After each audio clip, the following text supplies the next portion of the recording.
meus irmãos, a paz do Senhor esteja convosco. Amém? Amém. Bom, que alegria estar aqui com vocês. Vocês me escutam bem? Falo baixinho. Mas eu sou muito feliz. Estou aqui em família, né? Com o pastor Gilberto, meu esposo e o Pietro também. A Valentina, que é a nossa menina, está no acampamento da igreja, por isso não está conosco aqui. Oi, querido. Podem sentar. Podem sentar. Sim, obrigada, viu? Queridos, que alegria estar convosco. Estava ansiosa por esse momento. Obrigada para o irmão do som, muito obrigada.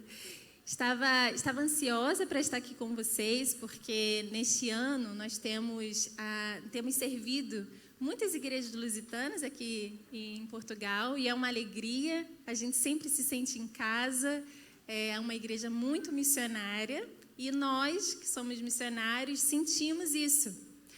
Então, muito obrigada pelo convite, pastora Sônia, muito obrigada também, quero deixar um abraço muito forte para o pastor Ivaldo, para a pastora Débora também, por favor, levem a eles o nosso abraço, tá bem? Bom, vamos falar sobre fé extraordinária. Esse foi o tema que o Senhor colocou no meu coração para esse dia. E vocês sabem que nós temos como família o privilégio, a alegria, a honra de servir a igreja perseguida. Fazemos isso de forma indireta e direta. De forma indireta, através das nossas visitas, né, às igrejas, para poder sensibilizar a igreja que se encontra num contexto estável, se unir à causa da igreja perseguida. Então, hoje, aquilo que estamos a fazer, né, é nos unirmos à causa da igreja perseguida, nos unirmos à igreja perseguida de forma indireta, mas também de forma direta, em oração, orando por eles, enviando ofertas, recursos para que eles possam perseverar no contexto onde eles estão. E também fazemos isso de uma forma direta, indo ao campo. É uma característica da nossa família, tanto eu quanto o pastor Gilberto, vamos ao campo e conhecemos em pessoa os testemunhos que eu quero contar para os irmãos. Alguns testemunhos os irmãos já conhecem, porque o pastor Gilberto já esteve aqui convosco, não é verdade? Então, mas eu também gostava de contar alguns testemunhos para vocês. Hoje, como eu falei, o tema que o Senhor colocou no meu coração é fé extraordinária. E ao servir a igreja perseguida, conhecer os cristãos e cristãs que sofrem perseguição, discriminação, né, ao redor do mundo, e vocês sabem, porque acompanham, né, com as notícias através da revista, enfim, vocês estão muito envolvidos com a causa da igreja perseguida, mas hoje, ao redor do mundo, nós temos quase 400 milhões, 360 milhões de cristãos e cristãs que sofrem perseguição. É um número muito, muito, muito grande, muito alto. E eu quero contar para vocês alguns testemunhos. Quero começar essa palavra contando alguns testemunhos de fé extraordinária que eu tive a honra de conhecer no campo. O primeiro testemunho é um testemunho muito recente. Eu estive no início desse ano, em março, na Índia e na Tailândia. E eu sei que está sendo transmitido, então eu vou omitir alguns dados, mas também quero dar bom dia e a paz do Senhor para quem está acompanhando de casa. Bom, eu estive na Índia e na Tailândia agora, e lá na Índia, no norte da Índia, onde há uma perseguição extrema, uma perseguição severa aos cristãos e cristãs, eu conheci uma família. Não conheci a família inteira, porque o marido, né, é uma família, marido, a esposa e 2 filhinhos, e o marido estava preso, se encontra preso, porque estava a pregar o evangelho numa vila no norte desse país que eu falei para vocês. E eu conheci a esposa e os filhinhos. No momento em que ele foi preso, ela estava grávida, então ele ainda não conhece o seu filhinho mais novo. E no momento em que eu a conheci, eu quero contar um pouquinho para vocês a história dessa mulher. Ela, não posso dizer o nome, mas vocês vão conhecer o testemunho dela. Essa mulher, ela foi vendida pela família quando ainda era criança. Foi vendida pela família e foi traficada. Participou de uma rede, né? Foi vítima de uma rede de tráfico humano. E então ela foi resgatada por uma organização cristã que acolhe meninas e mulheres que são traficadas, que foram traficadas ali no norte da Índia. E a minha viagem para lá foi para conhecer essa organização e treinar essa organização no acolhimento dessas meninas. Bom, essa mulher, ela foi vendida pela família, depois ela foi traficada e passou por todos os tipos de violência que vocês possam imaginar. Depois ela foi acolhida por essa organização, então ela conheceu a Jesus nessa organização. E depois de alguns anos, nessa casa de acolhimento, ela saiu dali e se casou com um pastor. E então eles seguiram, né, com o ministério. E foram para essa vila, porque se sentiam impelidos pelo Espírito a falar do amor de Deus nessa vila. Só que isso é proibido. Isso é proibido na Índia. E ali, enquanto eles estavam a desenvolver o ministério deles, ele foi preso. Ela não tinha família mais, porque foi vendida pela família, como eu contei para vocês, ela não tinha a quem recorrer, para quem voltar. Então, voltou para a organização que havia há alguns anos acolhido ela. E voltou para lá, grávida e com um filhinho pequenininho. E eu cheguei nessa organização nesse momento em que o bebezinho tinha alguns meses e lá estava com o seu filhinho pequeno. E eu perguntei assim para ela.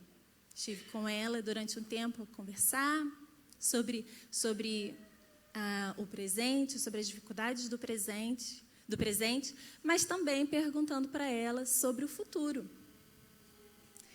Perguntei para ela, e se, ou e quando, né, o seu marido for solto?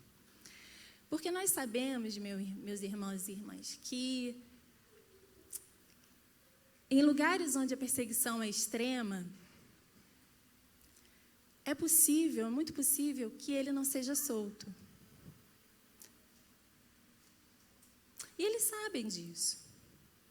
Eles não se retiram do ministério pelo medo de serem presos, pelo medo de morrerem. Vocês sabiam que no Irão, a média, o tempo para que um trabalhador de linha de frente, como nós chamamos na Voz dos Mártires, né? Um pastor, um missionário, um evangelista, a média no Irão para que ele permaneça vivo depois que ele se colocou nessa posição de trabalhador de linha de frente é de 2 anos. 2 anos. E essas pessoas, elas não se retiram. Elas abraçam essa chamada, com todos os perigos, com todos os desafios. E esse pastor, quando ele foi para essa vila fazer esse tipo de ministério, ele sabia os riscos que ele estava a correr. E aí eu perguntei para ela assim, minha irmã, nós cremos e vamos fazer o possível para que o seu esposo seja solto. Mas nós não sabemos, não temos a certeza se isso vai acontecer, ou quando isso vai acontecer. Mas eu queria te fazer uma pergunta. Se ele for solto, quando ele voltar para casa, o que vocês vão fazer? Qual é o seu pensamento para o futuro? E ela me respondeu assim: irmã, quando ele for solto, nós vamos voltar para a vila e vamos voltar a fazer o nosso ministério. Sem dúvida nenhuma, sem argumentar, sem dizer, sem impor condições. Irmã, quando ele for solto, nós vamos voltar para a vila e vamos continuar o nosso ministério. Esse é um dos testemunhos que eu queria contar para vocês hoje, mas eu também queria contar um outro testemunho também que eu conheci de uma mulher que está num país também fechado, não posso dizer o nome. Nós dois estivemos lá, nós não costumamos viajar juntos, porque como existe o perigo, o risco de também sermos presos, ou sequestrados, nós não viajamos juntos. Não costumamos fazer essas viagens juntos, porque se caso aconteça isso, com um, o outro está em casa, com as crianças. Então, essa é a nossa dinâmica. E esse é o motivo que a igreja pode orar pela nossa família, tá bem? Mas, nessa viagem, nós fomos juntos. É um país hostil ao Evangelho, mas nós fomos juntos. E eu conheci o testemunho dessa mulher, que eu quero contar também para vocês. Lembrando que nós estamos a falar sobre fé extraordinária, né? E essa mulher, ela é brasileira, só que era muçulmana no Brasil, a sua família é muçulmana no Brasil, e isso há 30 anos, quase 30 anos. E ela foi para esse país para poder conhecer a família dela. Quando ela chegou lá, ela foi submetida a um casamento forçado com um primo e nunca mais voltou ao Brasil. Quando estivemos nesse país, estive a conversar com ela e ela já estava frequentando um dos nossos projetos, não só frequentando, mas era líder de um dos nossos projetos com mulheres. E ali, conversando com ela me contou o seu testemunho. Ela falou que ganhou uma Bíblia e ela começou a ler a Bíblia sozinha em casa. E então ela se converteu. Só que ela não podia, obviamente, deixar que o marido soubesse que ela estava a ler a Bíblia e que ela havia se convertido. Os filhos vieram e ela se sentiu com uma chamada que toda mãe cristã tem, toda mãe, todo pai cristão, de partilhar com os seus filhos a verdade do Evangelho. Como fazer isso numa casa em que ela não podia fazer? Então, ela esperava o marido sair. E quando ela estava com os filhos, ela partilhava as histórias com os filhos. Só que olha o que ela disse para eles. E essa é a realidade. Uma realidade tão distante da nossa, mas que a gente pode aprender com ela. Ela dizia assim para os filhos: olha, a mamãe vai contar umas histórias para vocês, mas vocês não podem contar para o papai, porque se o papai souber que a mamãe está contando essas histórias para vocês, o papai vai matar vocês e vai matar a mamãe.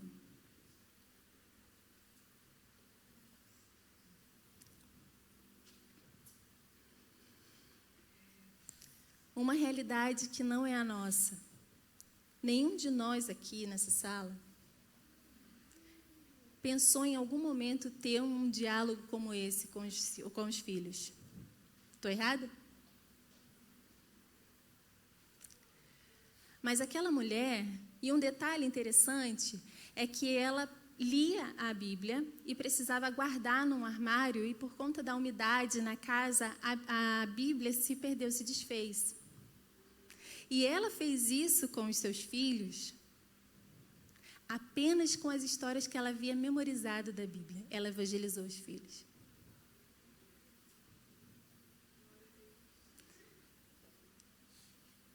Tamanha era a intimidade dessa mulher e a dedicação dessa mulher com a leitura da palavra, numa relação com o Senhor, e que ela estava disposta a sacrificar a sua própria vida para que os filhos conhecessem a verdade do Evangelho. E eu faço uma pergunta para vocês aqui, e essa é uma pergunta que eu me faço diariamente. O quanto nós, mães, né, e os pais, quanto nós estamos dispostos e comprometidos em pregar para os nossos filhos e filhas. O quanto do nosso tempo nós dedicamos a isso? O quanto da nossa energia? O quanto nós nos alimentamos para poder dar um alimento saudável para os nossos filhos e filhas?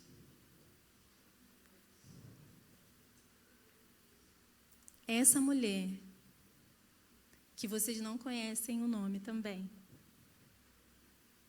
ela estava disposta, de verdade, comprometida de verdade, a dar a sua própria vida para que os seus filhos conhecessem a verdade do Evangelho. Amém? Eu comecei com esses 2 testemunhos da igreja perseguida, que são testemunhos que me edificam diariamente. E que me auxiliam nas minhas escolhas. Então, eu não estou aqui, ou quando vem o pastor Edilberto, né, ou quando vem um outro missionário, nós não estamos aqui para contar testemunhos para que vocês se sintam tristes ou motivados agora.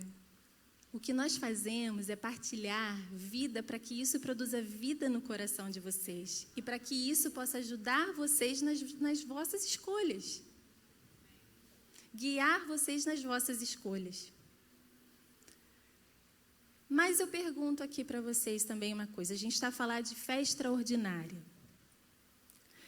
E eu contei 2 testemunhos da igreja perseguida. Mas será que é preciso passar pela perseguição para poder ter uma fé extraordinária? Será que somente os cristãos e cristãs que sofrem perseguição no mundo são capazes de demonstrar uma fé extraordinária? Ou será que nós também podemos fazer isso? Vamos ver o que o autor aos Hebreus escreveu no capítulo 10, a partir do versículo 32. A minha versão aqui é NVI. Hebreus 10, a partir do versículo 32.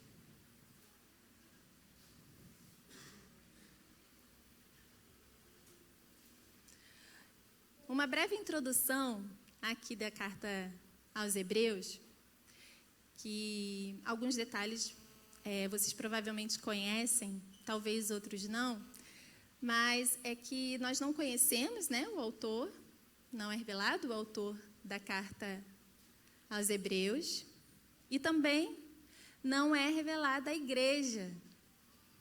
A gente sabe que é para um grupo de cristãos que conheciam a palavra, cristãos que provavelmente estão numa segunda geração de cristãos.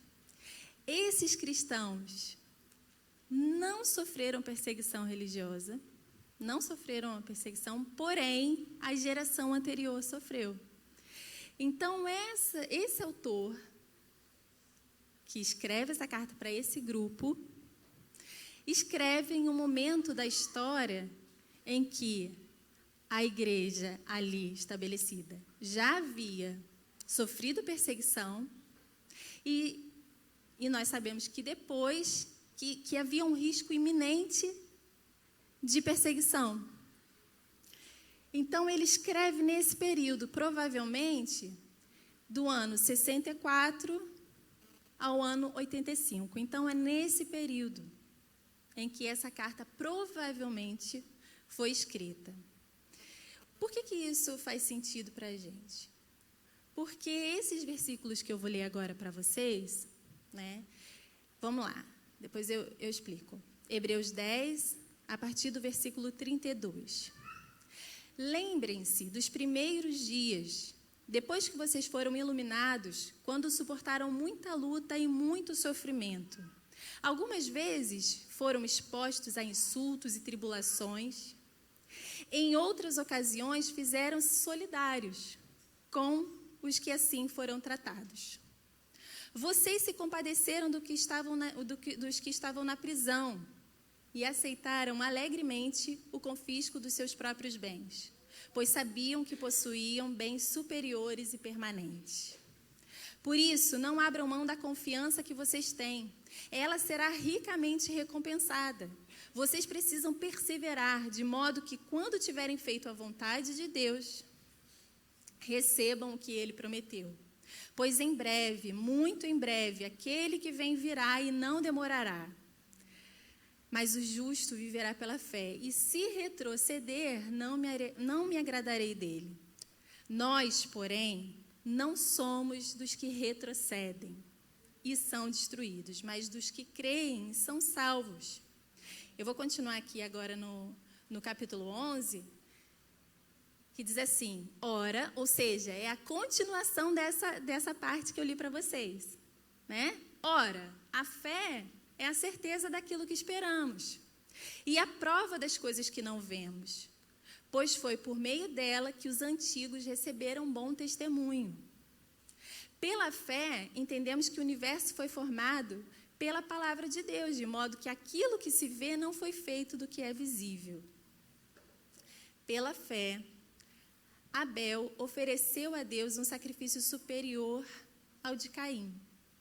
Pela fé, ele foi reconhecido como justo, quando Deus aprovou as suas ofertas. Embora esteja morto, por meio da fé, ainda fala. Embora esteja morto, por meio da fé, ainda fala. Eu acho muito interessante esse texto para falar sobre fé extraordinária e para falar para vocês hoje. Porque, como eu falei, o autor dessa carta aos Hebreus, ele não escreve para uma igreja que está a sofrer perseguição, mas para uma igreja que tem na sua memória esse histórico de perseguição, porque a primeira geração passou por isso. Mas ele fala sobre perseguição, ele fala para essa outra geração como se eles tivessem passado por isso. Porque nós somos um só corpo. Certo? Então, quando eu conto para vocês, quando vocês escutam, leem um testemunho sobre a igreja perseguida, embora você não esteja sofrendo perseguição, você faz parte de um corpo, você é membro de um corpo que sofre perseguição. Amém? E a Bíblia fala que é para a gente viver como se a gente tivesse sido presos com eles, não é? Sofrendo perseguição como eles. E o primeiro nessa galeria de heróis da fé, né, que a gente conhece dessa forma, essa galeria de heróis da fé, é interessante que o autor, a primeira personagem de fé que ele vai ressaltar, que ele vai exaltar, é de Abel. Abel, e por que Abel se encontra nessa galeria? Será que ele se encontra nessa galeria de fé, de um herói da fé, de uma fé extraordinária? Porque ele morreu? Porque ele foi morto pelo irmão? É por isso que ele está aqui? Não. Não é por isso. Abel não é citado como herói da fé, não é o primeiro a ser citado como herói da fé, porque ele sofreu perseguição. Ou porque ele morreu. Mas porque Deus aceitou a sua oferta. E isso tem muito a ver comigo e com você. Vamos abrir em Gênesis 4 para entender por que isso tem a ver comigo e com você? Gênesis 4.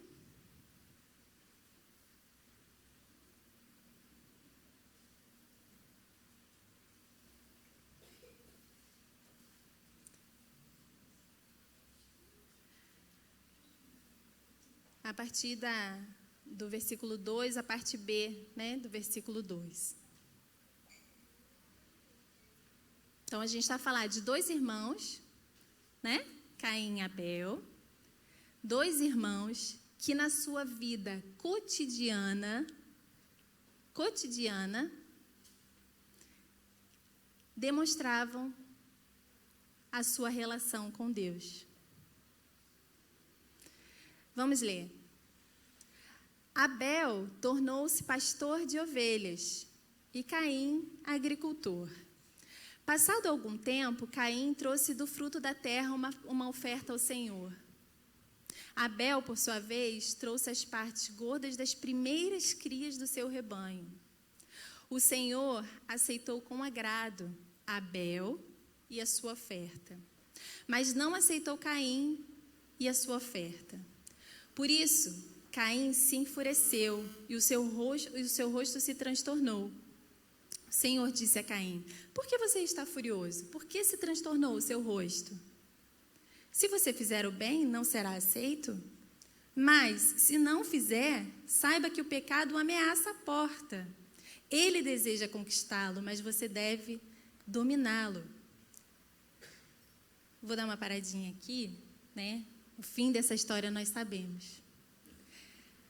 Mas, por que Abel, voltando lá, né? Por que o autor, de Hebreus, começa essa galeria da fé encorajando, né, aqueles irmãos? Então, vamos pensar que aqueles irmãos conheciam a palavra, não estavam a sofrer perseguição, mas faziam parte de um corpo, né, de Cristo que já havia sofrido perseguição. Eles mesmos ainda não tinham sofrido, mas corriam um risco iminente de sofrer com a perseguição.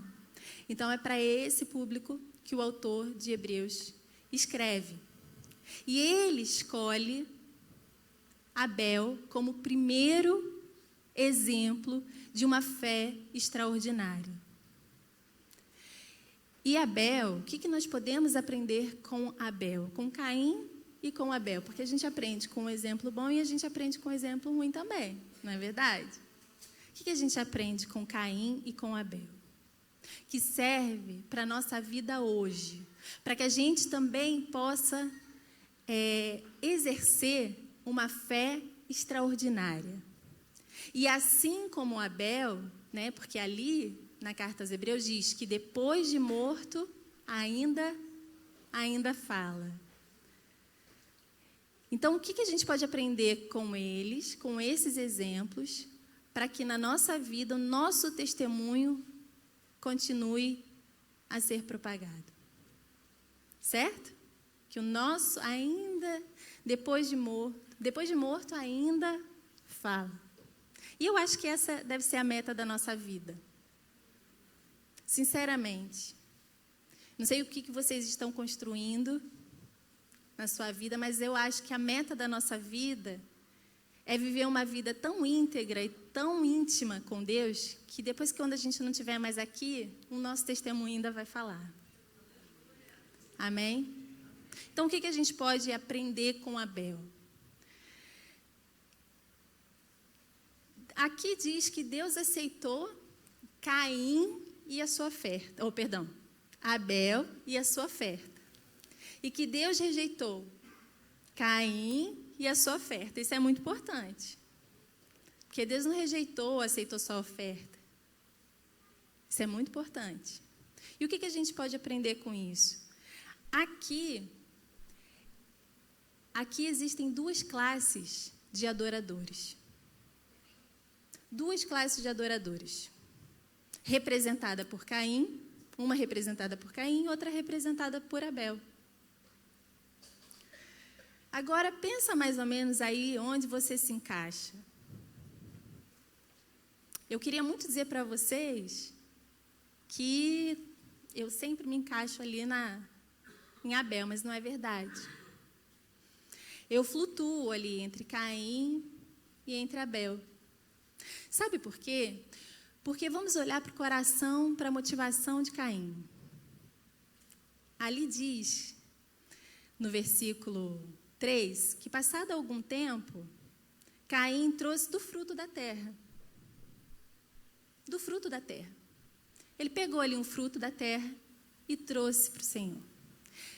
Abel não. Abel trouxe a primícia. Abel trouxe as melhores partes e as primeiras crias do seu rebanho. O que eu aprendo aqui com essas duas classes de adoradores, esses dois testemunhos, é que Caim era orgulhoso. Caim queria adorar a Deus, achava que podia adorar a Deus, porque ele podia nem ter feito nada, não é verdade? Mas ele levou alguma coisa para Deus, mas ele levou para Deus aquilo que ele queria, aquilo que ele entendia. Eu vou adorar a Deus da minha forma, da forma como eu entendo, da forma que eu quero. Então ele pegou alguns frutos da terra e levou para Deus como oferta. Um coração endurecido, um coração orgulhoso, que depois, inclusive, vai se revelar na forma como ele se relaciona com Deus. Porque quando Deus fala, Caim, cadê o seu irmão? Ele fala, por acaso sou eu o cuidador do meu irmão? Né? E aí, quando Deus fala para ele, né, dá o castigo para ele pelo que ele fez com o irmão, em nenhum momento ele demonstra arrependimento. Ele reclama do castigo. Esse castigo aí é muito duro, mas não demonstra arrependimento, nenhum lamento. Então, esse perfil de Caim,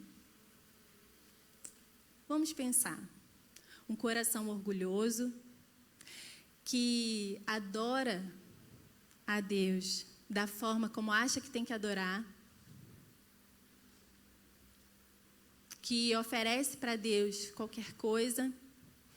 E aqui, gente, eu estou falando de oferta aqui, mas não é oferta de vir e depositar, isso também, porque isso também é uma expressão de adoração. Mas, o que você tem dado para o Senhor?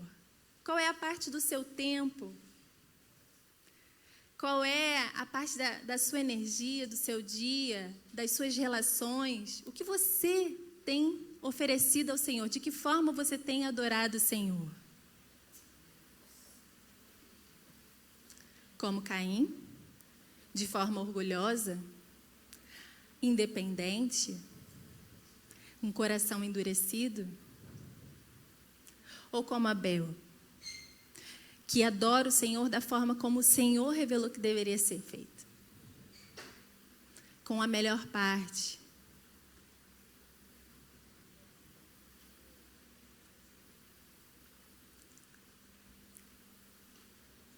E aí, o autor aos Hebreus, como primeiro herói da fé, como primeiro exemplo de fé extraordinária, cita Abel. Abel, que no seu cotidiano, novamente, no seu cotidiano, na sua rotina, né, como pastor, na sua rotina, adorava o Senhor da forma que agradava o Senhor. Primeiro exemplo de fé extraordinário. Então, nós podemos aprender, através desse exemplo, que na nossa vida cotidiana, na nossa rotina, ou seja, a gente não sofre perseguição religiosa aqui. A gente não precisa da perseguição religiosa para ter uma fé extraordinária. Porque senão, a gente leva a nossa vida assim, olha, de qualquer jeito, porque a gente está num cenário estável, sem muitas preocupações como os nossos irmãos e irmãs da igreja perseguida têm. Mas Deus espera que você revele uma fé extraordinária no seu contexto, na sua rotina, no seu cotidiano, no seu trabalho, nas suas tarefas diárias, no seu papel como mãe, no seu papel como pai. Você pode revelar a sua fé extraordinária. Amém? Então, Abel, o coração de Abel era um coração que expressava humildade, sinceridade, obediência e fé.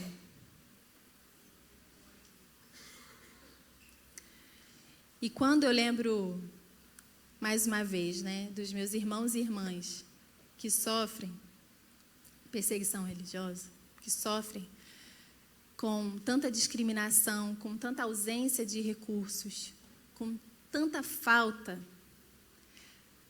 quando eu lembro deles e lembro do que eles falam, porque eu sempre pergunto para eles assim: o que nós podemos fazer por vocês? O que vocês gostariam que nós fizéssemos por vocês? De que forma nós podemos ajudar vocês? Sabe qual é a resposta que eles sempre dão? Sempre. Sempre. E às vezes, assim, nós fazemos essas perguntas, e podem parecer perguntas óbvias. Se você vai num contexto de perseguição e pobreza, porque o meu marido fala uma coisa que é muito interessante. Ele fala que a perseguição, ela caminha de mãos dadas com a pobreza, e é verdade.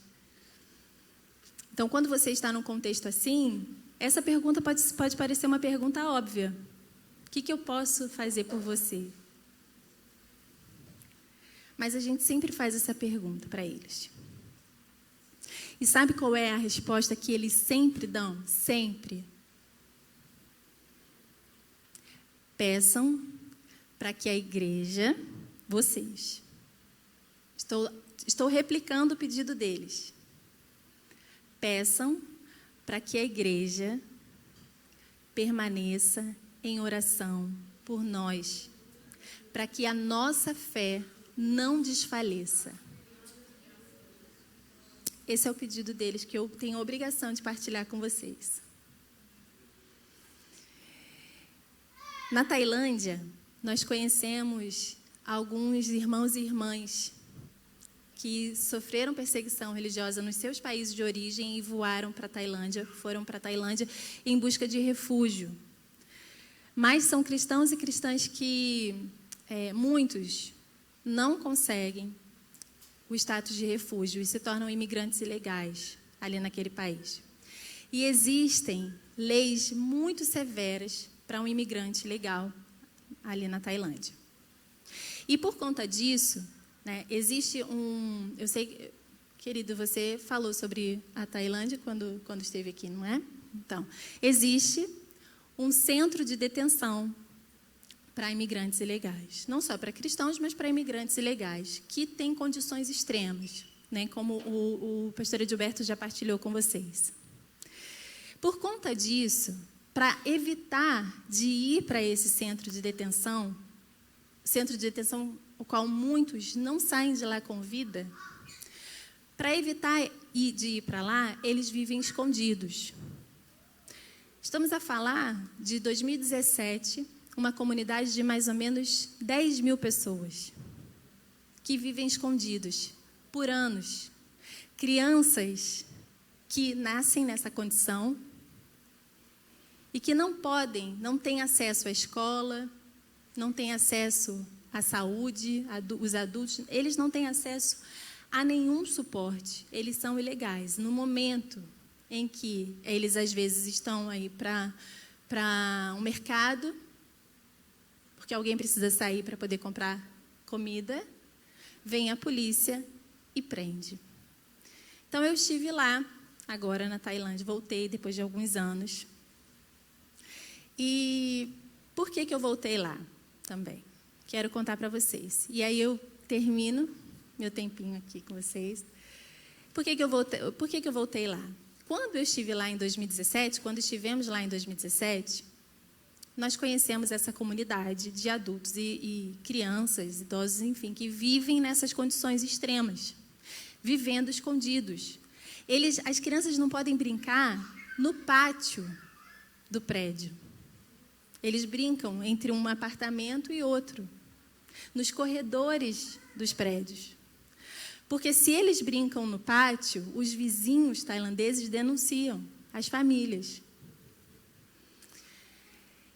Então, a gente foi para lá para trabalhar, para servir essas pessoas. E lá, eu sou psicóloga também, e a missão me enviou para lá para poder ajudar os adultos com as questões relacionadas à saúde mental. Porque aqueles adultos estavam a morrer por conta de doenças que são facilmente tratáveis, por conta do estresse crônico. Então, eles sofrem um estresse todos os dias tão forte, um medo tão forte de serem levados para o centro de detenção, que aquilo estava gerando hipertensão, diabetes, problemas de pele, e eles morriam por causa disso. E como não tem acesso à medicação, não tem acesso a nada, então a missão me enviou para poder trabalhar com eles essa questão de saúde mental. E quando eu vi as crianças ali, sem direção, porque aqueles adultos não conseguiam dar conta nem de si mesmos, condições extremas. Eu fiz uma dinâmica com aquelas crianças para entender o que se passava no coraçãozinho delas. Eu mostrei para elas uma animação do Pocoyo. Alguém que conhece Pocoyo? Passei uma animação para elas do Pocoyo, em que essa personagem encontrava uma espécie de controle remoto mágico. E aí ele apertava esse controle e ficava invisível. Ou uma parte do corpo invisível, ou um objeto invisível. E aí ele fazia um monte de coisa divertida com os amigos. O que eu pensei? Vou mostrar esse vídeo para as crianças, porque elas vivem escondidas. E vou perguntar para elas, se vocês encontrassem um controle como esse, o que vocês fariam? Para onde vocês iriam? Conta para mim. E pedir para elas desenharem. A maioria desenhou um avião voltando para casa. A maioria desenhou um avião voltando para casa. E o avião, elas usavam um controle remoto para deixar o avião invisível. Porque eles sabem, eles escutam os pais, os adultos falarem que se eles voltarem para casa, eles podem não sair com vida do aeroporto. Porque fugiram de lá por conta da perseguição. Mas eles queriam voltar para casa, só que não podem ser vistos na casa deles. Então, eles usariam um controle para poder deixar o avião invisível. Um outro menino desenhou que ficaria invisível para poder prender os perseguidores da família. E uma menina, da onde surgiu esse projeto que eu quero contar para vocês. Uma menina que eu digo que o desenho dela mudou minha vida.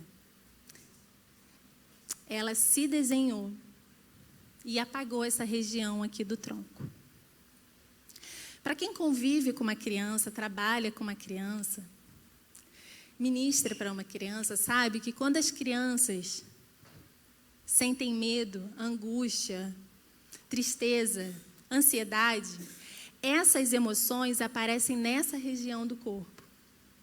Através de uma dor forte na barriga, um aperto na garganta, um aperto no peito, coração acelerado. Não é verdade? A gente também sente isso, não sente? Os adultos também sentem assim. Só que conforme a gente adultece, esse eixo de emoções vai subindo para a cabeça. Mas a gente ainda sente, não sente? Coração acelerado, essa dor na barriga. O que aquela menina estava me dizendo era que, se ela encontrasse um controle remoto como aquele, ela pagaria a dor. Ela não está suportando mais sentir dor. E isso mudou minha vida. Porque naquele momento, eu olhei para Deus e falei: Deus, de que forma o Senhor deseja me usar na sua resposta para essas crianças? Não é minha resposta, é a sua resposta para essas crianças, porque os teus olhos estão sobre estas crianças. De que forma o Senhor deseja me usar? Porque, meus irmãos, eu acredito que quando nós conhecemos uma situação de injustiça, a gente precisa perguntar para Deus de que forma a gente pode se envolver na resposta dele, ser resposta dele, para sanar essa injustiça. Nós somos agentes de Deus nessa terra para combater as injustiças. A perseguição é uma injustiça. E existem tantas outras injustiças ao nosso redor, às vezes dentro da nossa casa. E nós precisamos perguntar para o Senhor: Deus, de que forma nós podemos nos envolver na sua resposta para essa injustiça? Nós somos agentes de Deus nessa terra. E quando eu fiz essa oração, eu falei: Deus, essas crianças não têm acesso a nada.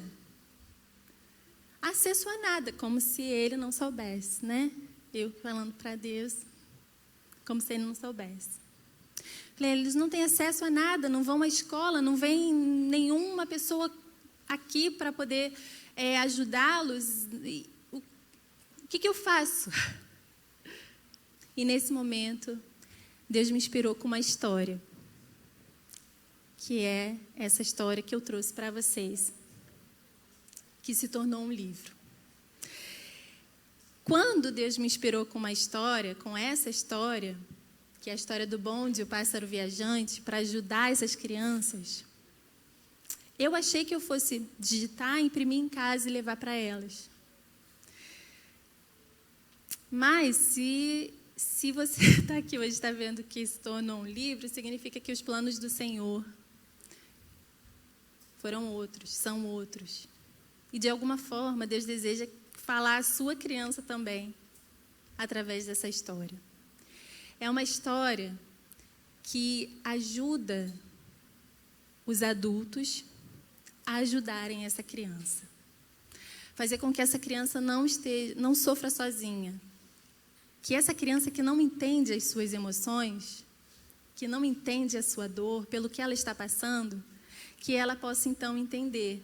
Então, um adulto vai construindo esse caminho com a criança, que esse livro, essa história foca nas emoções dessa criança, e o adulto então vai ajudando essa criança a lidar, a reconhecer essas emoções e a lidar com essas emoções. Mas, sobretudo, fortalece o vínculo da criança com o papai e a mamãe, o titio, a titia, o vovô, a vovó. Fortalece o vínculo. E, a partir desse vínculo, então, os adultos podem ajudar as crianças. Eu não posso usar a palavra Deus na história por conta do contexto do nosso campo missionário. Porque se eu coloco a palavra Deus na história, eu aumento a perseguição dos meus irmãos e irmãs. Mas eu deixei diversas lacunas na história para falar sobre o amor de Deus. Diversas referências bíblicas. E eu vou terminar mostrando para vocês apenas uma. Aqui, eles estão, o passarinho e a família deles, aqui eles estão passando por uma tempestade. Vocês conseguem ver, mesmo de longe, que é uma tempestade? E aqui nessa parte, diz assim: os ventos e a chuva foram tão fortes como nunca se viu. Mas por todo o tempo que a tempestade durou, debaixo das asas do papai, ele abrigo encontrou. Amém? Então, que vocês possam, como Abel, na rotina de vocês, na família de vocês, na dinâmica de vocês, no cotidiano de vocês, demonstrarem uma fé extraordinária. Que vocês possam fazer isso para os seus filhos e filhas, para as crianças que estão ao seu redor. Demonstrem essa fé extraordinária para os filhos e filhas de vocês. Porque depois, quando vocês não estiverem mais aqui, o testemunho de vocês vai falar, vai continuar falando. Amém?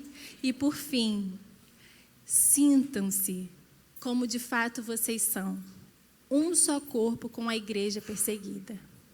Amém? Um só corpo com a igreja perseguida. Que Deus vos abençoe e vos guarde. Amém.